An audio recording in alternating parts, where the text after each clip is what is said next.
오늘 하나님의 말씀은 사도행전 2장 42절에서 47절 말씀입니다. 함께 봉독하겠습니다. 그들이 사도의 가르침을 받아 서로 교제하고 떡을 떼며 오로지 기도하기를 힘쓰느니라. 사람마다 두려워하는데 사도들로 말미암아 기사와 표적이 많이 나타나니 믿는 사람이 다 함께 있어 모든 물건을 서로 통용하고 또 재산과 소유를 팔아 각 사람의 필요를 따라 나눠주며 날마다 마음을 같이하여 성전에 모이기를 힘쓰고 집에서 떡을 떼며 기쁨과 순전한 마음으로 음식을 먹고 하나님을 찬미하며 또 온 백성에게 친송을 받으니 주께서 구원받는 사람을 날마다 더하게 하시리라. 아멘. 우리는 흔히 교제라고 하면 함께 식사하며 안부 나누는 걸 떠올립니다. 그러나 성경이 말하는 초대교회의 교제는 그런 단순한 교제가 아니었습니다. 그들은 삶을 나누고 형편을 나누었습니다. 그들이 보여준 교제는 서로의 필요를 채워주는 것이었습니다. 그들은 어떻게 자신의 삶을 내어주며 교제할 수 있었을까요? 무엇이 그들의 마음을 움직여 내 것을 내려놓게 했는지 오늘 본문을 통해 함께 살펴보겠습니다. 본문 42절을 보겠습니다. 그들이 사도의 가르침을 받아 서로 교제하고 떡을 떼며 오로지 기도하기를 힘쓰리라. 초대교회의 모습은 언제 들어도 우리의 마음을 설레게 합니다. 왜냐하면 이 공동체 안에는 서로를 향한 사랑이 있었기 때문입니다. 그래서 그들은 모일 때마다 기쁨이 넘쳤습니다. 이처럼 초대교회는 단순히 사람이 많이 모이는 공동체가 아니었습니다. 사랑이 흘러넘치는 공동체였습니다. 이렇게 공동체 안에 사랑이 흐르고 기쁨이 넘치자 자연스럽게 부흥이 일어난 것입니다. 그러나 여기서 반드시 눈여겨보아야 할 사실이 있습니다. 부흥의 중심에는 기적이 먼저 있었던 것이 아니었습니다. 그들에게는 사도의 가르침이 먼저 있었습니다. 즉, 예수님의 말씀이 공동체 중심에 자리 잡고 있었다는 것입니다. 이처럼 사도들이 전한 가르침은 자신의 생각이나 경험이 아니었습니다. 그들은 예수님께 직접 듣고 배운 말씀을 전한 것입니다. 이 가르침은 예수님이 누구신지, 그분이 우리를 위해 무엇을 이루셨는지 증언하는 생명의 말씀이었습니다. 이 생명의 말씀이 공동체 중심에 자리 잡자 성령의 역사가 나타나기 시작했습니다. 이처럼 초대교회 공동체의 중심에는 언제나 말씀이 있었습니다. 그래서 성도들은 언제나 말씀을 붙들었습니다. 그들에게 말씀은 단순한 지식이 아니라 삶을 이끄는 기준이었습니다. 그래서 상황이 흔들려도 기준은 흔들리지 않았고 환경이 복잡해도 그들의 방향은 분명했습니다. 이 구조는 시편 119편 105절의 고백과도 자연스럽게 연결됩니다. 시편 119편 105절을 제가 읽겠습니다. 주의 말씀은 내 발의 등이요 내 길의 빛이니이다. 이 말씀은 하나님의 말씀이 우리의 삶을 어떻게 인도하는지를 보여줍니다. 여기서 등은 한 걸음 앞을 비추는 작은 등불을 뜻합니다. 즉, 하나님의 말씀은 우리가 걸어가야 할 길을 분명하게 보여주는 등불과 같습니다.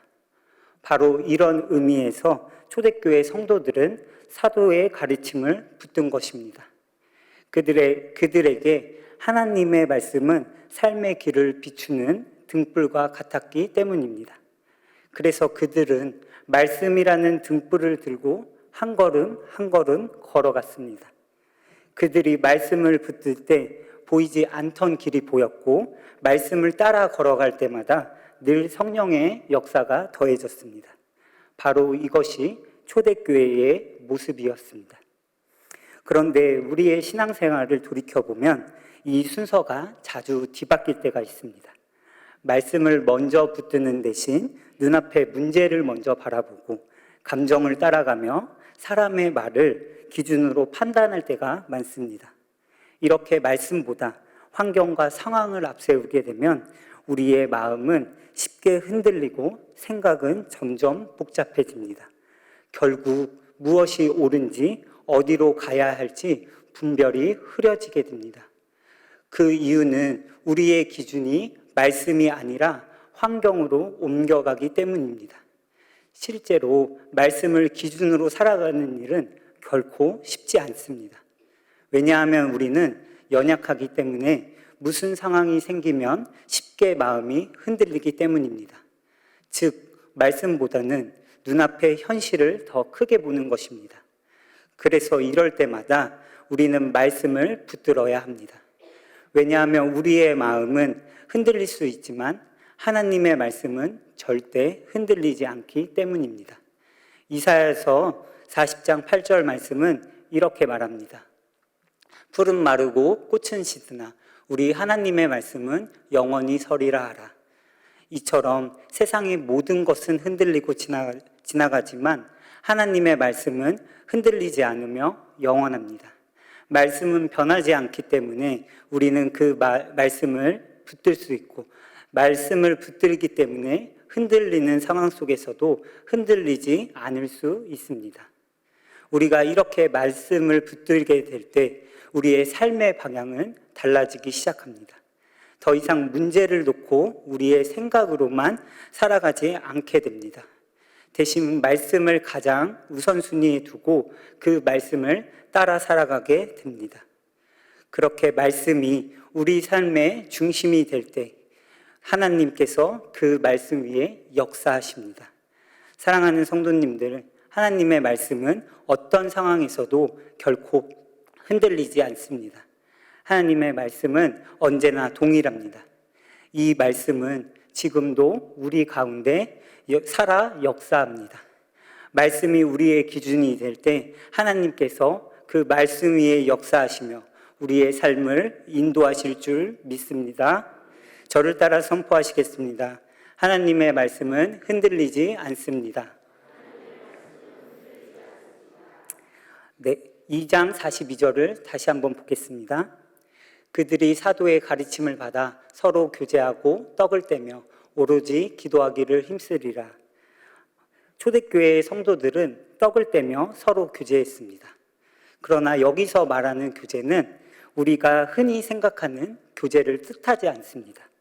42절에 사용된 교제라는 단어는 헬라어로 코이노니아입니다. 코이노니아는 단순히 함께 시간을 보내는 것을 넘어 서로의 삶에 참여하고 자신의 것을 기꺼이 나누는 깊은 나눔을 뜻합니다. 이러한 교제는 사람 중심의 친목이 아니라 하나님 중심의 교제를 말합니다. 왜냐하면 이 교제의 뿌리가 하나님께 있었기 때문입니다. 성경을 보면 창세 전부터 아버지께서 나를 사랑하셨다라고 나옵니다. 이처럼 하나님 안에는 처음부터 사랑의 사귐이 있었습니다. 세상이 창조되기 전부터 하나님 안에 사랑의 관계가 있었다는 것입니다. 그런데 놀라운 사실은 하나님께서 우리를 그 사랑의 사귐 안으로 부르셨다는 것입니다. 그래서 우리는 하나님 안에 있는 교제에 참여하는 존재가 된 것입니다. 따라서 초대교회의 교제는 예수 그리스도 생명 안에서 서로 연결된 사람들이 살아가는 영적인 공동체의 교제였습니다. 이것이 바로 성경이 말하는 코이노니아, 곧 교제입니다. 이러한 교제의 의미는 초대교회가 떡을 떼는 모습에서 더욱 분명하게 나타납니다. 성찬은 단순한 종교의식이 아니었습니다. 그리스도의 십자가와 보혈을 기억하는 자리였습니다.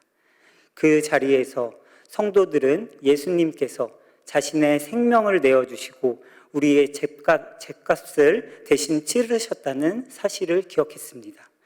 그렇다면 왜 예수님께서는 십자가에서 자신의 전부를 내어주셔야 했을까요? 그것은 인간이 죄로 인해 하나님께 나아갈 수 없는 상태에 있었기 때문입니다.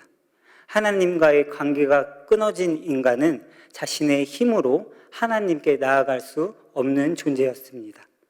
이러한 우리를 구원하시기 위해 하나님께서 예수 그리스도를 보내셨습니다. 예수님께서는 우리의 죄를 대신 짊어지고 십자가에서 죽으신 것입니다. 우리의 죄값을 대신 치르신 것입니다. 이것이 바로 대속의 은혜입니다. 예수님의 죽음과 부활로 우리는 죄사함을 받았고 하나님과 끊어졌던 관계가 회복되었습니다. 그리하여 우리는 하나님과의 사귐 안으로 들어가게 된 것입니다. 바로 이 복음 위에 초대교회 공동체가 세워진 것이죠. 그래서 그들의 삶 속에는 자연스러운 나눔이 나타났습니다. 사도행전 2장 44절에서 45절을 보면 그들은 자신의 재산과 소유를 팔아 각 사람의 필요를 따라 나누어 주었습니다. 그러나 이러한 삶은 결코 쉬운 일이 아니었습니다. 현실적으로 생각해 보면 자신의 재산을 팔아 다른 사람을 돕는다는 것은 매우 어려운 일입니다. 왜냐하면 우리는 보통 먼저 자신의 형편을 생각하고 자신의 것을 붙들고 싶어 하기 때문입니다. 이것이 인간의 본능이자 인간의 연약함입니다. 그러나 하나님은 그 연약함 속에 있는 우리를 그대로 두지 않으십니다. 하나님은 우리가 연약함 가운데서 다시 예수 그리스도의 십자가를 바라보게 하십니다. 그리고 십자가를 통해 예수님께서 우리를 위해 어떤 사랑을 베푸셨는지 깨닫게 하십니다. 우리가 그 사랑을 깨닫는 순간 우리의 삶의 기준이 달라집니다. 왜냐하면 예수님께서 우리를 위해 자신의 전부를 내어주셨다는 사실을 알게 되기 때문입니다. 그래서 십자가의 사랑을 아는 사람의 삶에는 자연스러운 교제가 나타납니다. 바로 이것이 오늘 본문에 나오는 교제의 모습입니다. 그들은 예수님의 사랑을 알았기에 자신의 재산과 소유를 팔아가면서 주변의 이웃들을 도왔습니다. 서로의 필요를 자신의 일처럼 여기며 함께 짐을 나눈 것입니다. 그러나 이 모습은 초대교회에만 있는 이야기가 아닙니다. 오늘날 우리에게도 동일하게 주시는 하나님의 부르심입니다. 사랑하는 성도님들, 세상은 점점 더 자기 중심으로 흘러갑니다. 그러나 십자가는 전혀 다른 길을 보여줍니다. 내어주는 길이며 낮아지는 길입니다. 하나님은 이 십자가의 길을 따르는 공동체를 통해 놀라운 일을 이루어 주십니다. 우리가 하나님 안에서 교제할 때 하나님께서 반드시 역사하십니다. 저를 따라 선포하시겠습니다. 하나님 안에서 교제하겠습니다. 초대교회 성도들은 사도의 가르침을 받았고 서로 자신의 것을 나누며 교제했습니다. 그렇게 초대교회는 말씀으로 세워졌고 사랑의 나눔을 실천했습니다. 그러나 그 모든 것 위에 그들이 끝까지 놓지 않았던 한 가지가 있었습니다. 바로 기도였습니다. 사도행전 2장 42절을 보겠습니다. 그들이 사도의 가르침을 받아 서로 교제하고 떡을 떼며 오로지 기도하기를 힘쓰리라. 여기서 힘쓰리라는 표현은 단순히 가끔 기도했다는 뜻이 아닙니다. 계속해서 끈질기게 한결같이 전념했다는 뜻입니다. 초대교회는 기도를 선택사항으로 두지 않았습니다. 기도를 생명줄처럼 붙들었습니다. 그렇게 하나님 앞에 기도하며 살아가자 하나님과의 관계가 깊어졌고 그 은혜는 자연스럽게 공동체 안으로 흘러가기 시작했습니다. 하나님을 사랑하는 마음이 이웃들을 향한 사랑으로 나타난 것입니다. 그래서 초대교회 성도들은 이웃들의 형편을 돌아보며 실제적인 돌봄을 실천했습니다. 그들의 사랑은 거기서 멈추지 않았습니다. 눈에 보이는 필요만 채우지 않았습니다. 보이지 않는 영적인 필요까지 붙들었습니다. 왜냐하면 사람의 삶을 근본적으로 변화시키는 분은 하나님이시라는 것을 알았기 때문입니다.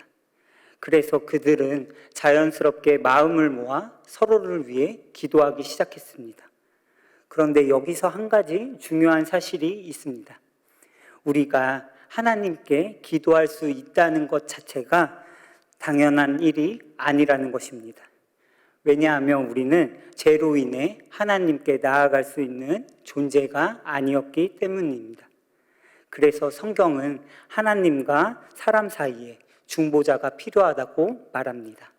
디모데전서 2장 5절을 제가 읽겠습니다.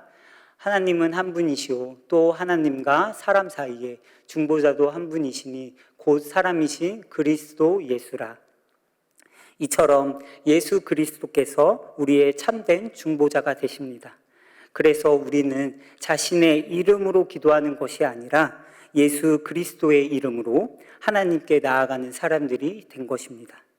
그리고 우리가 예수님의 이름으로 기도할 때 하나님께서 그 기도를 들으시고 역사하십니다. 왜냐하면 예수님께서 하나님과 우리 사이에 중보자가 되어주시기 때문입니다. 그래서 기도는 하나님께서 실제로 일하시는 통로가 됩니다. 성경은 그 기도의 능력이 얼마나 대단했는지 사도행전 12장의 사건을 통해 알려줍니다. 사도행전 12장에서 베드로는 감옥에 갇혀 있었습니다. 단단한 철문이 그를 막고 있었고 군사들이 그를 지키고 있으며 그의 손과 발은 쇠사슬에 묶여 있었습니다. 인간적으로 보면 모든 상황이 끝난 상황이었습니다. 그러나 같은 시간 교회는 베드로를 위해 한 가지 일을 하고 있었습니다. 사도행전 12장 5절을 보면 성도들은 베드로를 위해 하나님께 간절히 기도하고 있었습니다. 절망적인 상황 속에서도 그들은 상황을 붙든 것이 아니라 하나님께 기도로 나아갔습니다. 그러자 하나님께서 그 기도 위에 역사하셨습니다. 어두운 감옥에 하나님의 빛이 비추었고 베드로를 묶고 있던 쇠사슬이 풀어졌습니다. 인간적으로는 아무것도 할 수 없는 상황이었지만 교회가 서로를 위해 기도하는 그 자리에 하나님께서 길을 여신 것입니다. 그런데 이 기적은 초대교회에만 국한된 이야기가 아닙니다. 하나님은 어제나 오늘이나 동일하게 역사하시는 분이십니다. 저 또한 최근 수술을 받으면서 그 사실을 깊이 경험했습니다. 제가 입원했을 당시 병원의 의료진은 제 상태를 보며 수술 자체도 매우 조심스럽다고 말했습니다. 인간적으로 보면 너무나 절망적인 상황이었습니다. 모든 조건이 좋지 않았고 제 힘으로는 그 상황을 조금도 바꿀 수 없었습니다. 그런데 이러한 상황에서 고사모님께서 매일 전화로 기도해 주셨습니다. 그리고 하나님께서 부활을 주시려는 것이니 두려워하지 말고 감사함을 고백하라고 말씀하셨습니다. 저는 그 말씀을 붙들고 하루하루 감사의 고백을 드리기 시작했습니다. 그렇게 매일 감사함을 고백하자 제 마음엔 설명할 수 없는 평안이 찾아왔습니다. 그리고 사모를 통해 성도님들께서 저를 위해 기도하고 계신다는 소식을 듣게 되었습니다. 그 소식을 들은 순간부터 저에게는 기적이 일어나기 시작했습니다. 병원에서 16시간 걸릴 것이라던 수술이 8시간 만에 끝났고 병원에서 한 달 이상 회복해야 한다던 기간도 10일 만에 퇴원할 정도로 단축되었습니다. 이 회복의 속도는 병원에서도 손에 꼽을 만큼의 회복 속도라고 말했습니다. 제게 이런 기적이 일어난 이유가 무엇이겠습니까? 제 힘이나 능력 때문이 아닙니다. 먼저 예수님께서 저의 중보자가 되어 하나님께 저를 간구해 주셨기 때문입니다. 그리고 또 하나의 이유는 성도님들께서 저를 위해 기도해 주셨기 때문입니다. 이처럼 하나님께서는 성도님들의 기도를 들으시고 그 기도 위에 역사하신 것입니다. 야고보서 5장 16절을 함께 봉독하겠습니다. 병이 낫기를 위하여 서로 기도하라. 의인의 간구는 역사. 이 말씀은 성도들이 서로를 위해 드리는 기도가 하나님 앞에서 결코 헛되지 않으며 하나님께서 그 기도를 통해 실제로 역사하신다는 사실을 보여줍니다. 이 말씀처럼 성도님들께서 저를 위해 기도해 주신 기도는 결코 헛되지 않았습니다. 하나님께서 성도님들의 기도를 들으시고 역사하셔서 사람의 힘으로는 절대 할 수 없는 일들을 이루어 주셨습니다. 그러므로 기적은 과거의 이야기가 아닙니다. 하나님은 지금도 동일하게 역사하십니다. 특별히 교회가 서로를 위해 함께 무릎 꿇고 기도할 때 하나님은 그 기도 위에 역사하십니다. 사랑하는 성도님들, 우리가 마음을 모아 기도할 때 하나님은 반드시 응답하십니다. 교회가 함께 무릎 꿇는 자리에 하나님께서 반드시 역사하십니다. 하나님은 언제나 우리의 기도를 들으시고 하늘의 문을 열어주시며 우리 삶 가운데 놀라운 기적을 이루실 줄 믿습니다. 저를 따라 선포하시겠습니다. 중보자 예수님을 통해 하나님은 역사하십니다. 마지막으로 저를 따라 고백하시겠습니다. 하나님의 말씀은 흔들리지 않습니다. 하나님 안에서 교제하겠습니다. 중보자 예수님을 통해 하나님은 역사하십니다.